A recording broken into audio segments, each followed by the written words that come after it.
வணக்க மக்களே, எலுமிச்சை ஜூஸ் உடைய மருத்துவமைகளை பற்றி தான் நாம் அந்த பதிவில் பார்க்க போகிறோம். நீங்கள் தினமும் ஒரு டம்ளர் எலுமிச்சை ஜூஸை தாராளமாக குடிக்கலாம். இதன் மூலமாக உங்களுக்கு நிறைய மருத்துவ நன்மைகள் கிடைக்கும். தோலில் ஏற்படக்கூடிய கரும்புள்ளிகள், சுருக்கங்களை எல்லாம் உங்களுக்கு எலுமிச்சை ஜூஸ் தான் குறைக்குது. வாய் துர்நாற்றமாக உங்களுக்கு இருக்கா அப்படின்னா நீங்கள் தினமும் ஒரு டம்ளர் எலுமிச்சை ஜூஸை குடிங்க. வாய் துர்நாற்றத்தை எலுமிச்சை ஜூஸ் உங்களுக்கு போக்கி சீரான சுவாசத்தை உங்களுக்கு தரும். நுரையீரல் தொற்றுகளை எலுமிச்சை ஜூஸ் தான் உங்களுக்கு குறைக்குது. எலுமிச்சை ஜூஸ் உங்களுடைய உடலுக்கு தேவையான விட்டமின் சி அப்படின்னு சொல்லக்கூடிய உயிர்சத்தை தருது. எலுமிச்சை ஜூஸ் நீங்கள் குடிக்கிறதுல சிறுநீரக கற்கள் உருவாது கூட உங்களுக்கு தடுக்கப்படுகிறது. ஸோ இது மட்டும் இல்லை மக்களே, நிறைய மருத்துவ நன்மைகள் இந்த எலுமிச்சை ஜூஸில் இருக்குது. அதெல்லாம் என்னென்ன அப்படின்றத பற்றி நம்ம தெளிவாக பார்ப்போம். அதை பார்க்குறதுக்கு முன்னாடி இந்த வீடியோக்கு ஒரு லைக் கொடுத்துட்டு இந்த தகவலை உங்களுக்கு தெரிஞ்சவங்களுக்கும் ஷேர் பண்ணிவிடுங்க. இது அவங்களுக்கும் பயனுள்ளதாக இருக்கக்கூடிய ஒரு ஆரோக்கியமான பதிவு தான். இது போன்ற அப்டேட்ஸ்களை நீங்கள் தொடர்ந்து பார்க்குறதுக்கு டக்குன்னு நம்மளோட சேனலை சப்ஸ்கிரைப் பண்ணிக்கோங்க. பக்கத்தில் இருக்கக்கூடிய பெல் பட்டனையும் கிளிக் பண்ணி ஆல் அப்படின்ற ஆப்ஷனையும் மறக்காமல் செட் பண்ணி வச்சுக்கிட்டீங்க அப்படின்னா நான் போடக்கூடிய எல்லா அப்டேட்ஸும் உங்களுக்கு நோட்டிஃபிகேஷன் அடிக்கடி வந்து சேரும். சரிவாங்க மக்களே, இப்போ வீடியோக்குள்ளே போயிடலாம். உடல் பருமன், கொலஸ்ட்ரால், அதிக எடை இருக்கிறவங்க, நீரிழிவு வியாதியால் அவதிப்படுபவர்கள், இவங்க எல்லாருமே தினமும் ஒரு டம்ளர் எலுமிச்சை ஜூஸை தாராளமாக குடிக்கலாம். இதன் மூலமாக உங்களுடைய ப்ராப்ளம் கொஞ்சம் கொஞ்சமாக சரியாக ஆரம்பிக்கும்.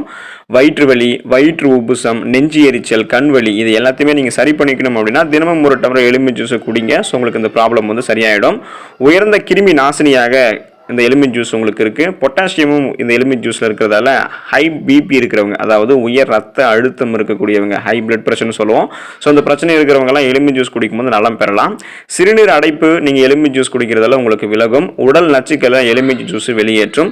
உடல் நச்சுக்களை வெளியேற்றிட்டோம் அப்படின்னாலே பலவிதமாக நமக்கு இருக்கக்கூடிய நோய்களை நம்ம குணப்படுத்திக்கலாம். பலவிதமாக புதுசாக அட்டாக்கக்கூடிய நோய்களை நம்ம வராமல் தடுத்துக்கலாம். ஏன்னா நம்மளுடைய உடல் இருக்கக்கூடிய நச்சுக்களை நம்ம வெளியேற்றிட்டோம். ஸோ அதுதான் அதுக்கான காரணம். அதுக்கு நீங்கள் உடல் நச்சுக்களை வெளியேற்றதுக்கு எலுமிச்சை ஜூஸ் குடிங்க. உடலினுடைய தற்காப்பு சக்தி எலுமிச்சையால் தான் பெருகும் அப்படின்னு சொல்றாங்க நிபுணர்கள். அதாவது உங்களுடைய இம்யூன் பவர், நோய் எதிர்ப்பு சக்தியை நீங்க இன்க்ரீஸ் பண்ணிக்கிறதுக்கு நீங்க எலுமிச்சை ஜூஸை குடிக்கலாம். கடல் உப்பை நீங்க சாப்பிட்டு ஒருவேளை உடல் உங்களுக்கு உப்பி போயிருக்கு அப்படின்னா நீங்க எலுமிச்சை ஜூஸ் குடிக்கும்போது உங்களுடைய கட்டழகு மேனி உங்களுக்கு திரும்ப கிடைக்கும். எலுமிச்சம் ஜூஸை நீங்க குடிக்கும்போது உங்களுடைய பித்தத்தை அது போக்கிடும். தலைவலியை தீர்க்கும், மலச்சிக்கலை விலக்கிடும், தொண்டை வலியை போக்கும், வாந்தியை நிறுத்தும், காலரா கிருமிகளை ஒழிக்கும், பல் நோய்களை குணப்படுத்தும், சர்ம நோய்களை குணப்படுத்தும், டான்சிலை தடுக்கும், விஷத்தை முறிக்கும், வாய்ப்புண்ணை உங்களுக்கு ஆற்றும், தேல்கடிக்கு மருந்தாக அந்த எலுமிச்சை ஜூஸ் தான் உதவிகரமாக இருக்கும். மஞ்சள் காமாலையை எலுமிச்சை ஜூஸ் உங்களுக்கு நீக்கும், வீக்கத்தை குறைக்கும், வாயுவை அகற்றும், பசியை உண்டாக்கும், விரல் சுற்றிற்கு எலுமிச்சை ஜூஸ் தான் உங்களுக்கு உதவிகரமாக இருக்கும். யானைக்கால் வியாதியை எலுமிச்சை ஜூஸ் உங்களுக்கு குணப்படுத்தும். எலுமிச்சம்பழம் நீரிலும் காற்றிலும் ஏற்படக்கூடிய கதிரியக்க அபாயத்தை தடுக்கக்கூடிய ஆற்றல் உங்களுக்கு தரும். ஸோ எலுமிச்சம்பழத்துடைய தோல் இருக்கக்கூடிய ஃபியோஃப்ளவின் அப்படின்னு சொல்லக்கூடிய சத்துக்கு இது இருக்கு.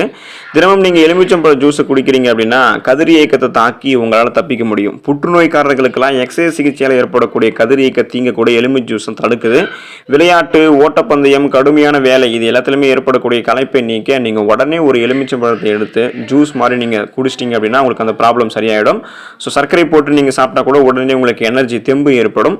உண்ணாவிரதம் முடிக்கிறவங்க மீண்டும் சாப்பிட்றதுக்கு முன்னாடி எலுமிச்சை ஜூஸை குடிச்சிட்டு உணவு சாப்பிட்டீங்க அப்படின்னா அஜீரணம் பிரச்சனைகள் உங்களுக்கு நேர்வதை நீங்கள் தடுக்கலாம். ஸோ அதனால தான் உண்ணாவிரதம் முடிக்கிறவங்கலாம் எலுமிச்சை ஜூஸை குடிச்சிட்டு சமாதானமாக முடிப்பாங்க. ஸோ இதுதான் அது காரணம். அவங்க அடுத்ததாக ஒரு சாலிட் ஃபுட்டை திண்ம உணவுகளை எடுத்துக்கொள்ளும் போது அஜீரண பிரச்சனைகள் நேர்வு தடுக்கிறதுக்காக தான் இதை பண்ணுவாங்க. ஸோ நீங்கள் எலுமிச்சை ஜூஸை குடிங்க. அதில் இருக்கக்கூடிய மருத்துவ நன்மைகளை பெற்று ஆரோக்கியமாக இருங்க, நலமோடு வாழுங்க. நன்றி மக்களே.